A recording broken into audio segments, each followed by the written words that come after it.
Alors, mon cher président et cher ami Jean-Claude, c'est un honneur et c'est vraiment un très très très grand plaisir d'être ici avec toi. Le président, on se connaît depuis très longtemps. Il est très jeune encore, alors c'est pas très longtemps. Très bien. Mais ça fait quand même 25 ans. Et j'ai toujours trouvé qu'il maintenait les mêmes qualités.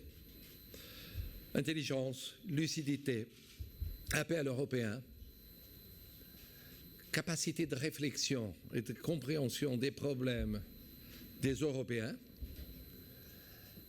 capacité de ne pas oublier le passé, comprendre le présent, mais surtout de préparer l'avenir.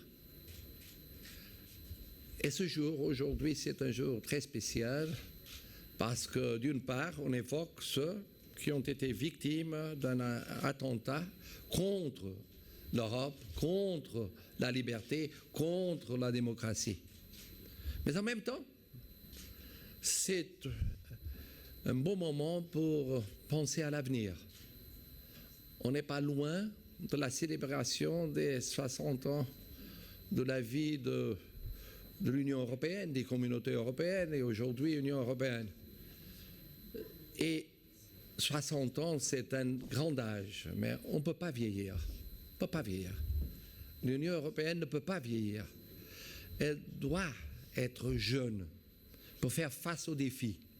Le défi de la paix, le défi de la sécurité, le défi de la justice, le défi de la croissance, le défi de la création d'emplois, le défi de l'ouverture au monde comme facteur d'inclusion, pas d'exclusion.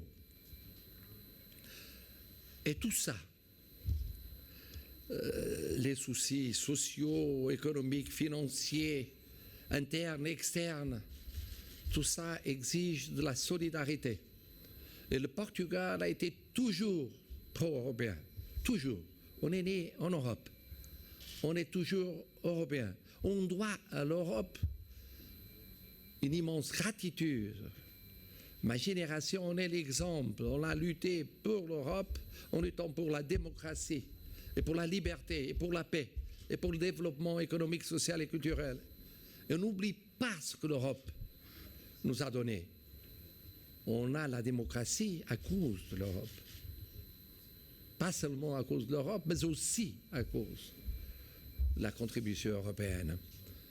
Et ce que je viens de dire ici, c'est que d'une part, on est toujours avec vous, avec toi en spécial, Jean-Claude, mais avec vous, Commission européenne, avec vous, Union européenne, face à ces défis énormes de ce nouveau siècle. Et d'autre part, on est avec les sacrifices des Portugais.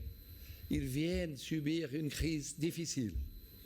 Ils ont fait un parcours, un chemin pour affirmer le contrôle des finances publiques, pour créer des conditions pour l'équilibre externe, pour faire changer le panorama de chômage qu'on avait chez nous, pour créer des conditions pour une nouvelle croissance économique et sociale.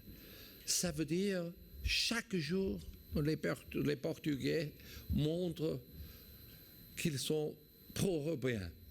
Parce que le montrer, ce n'est pas juste en parole, c'est en fait. Et le fait, c'est la lutte des Portugais pour affirmer leur place dans une Europe qui sera un exemple d'union, de cohésion, de fraternité, de paix et de justice.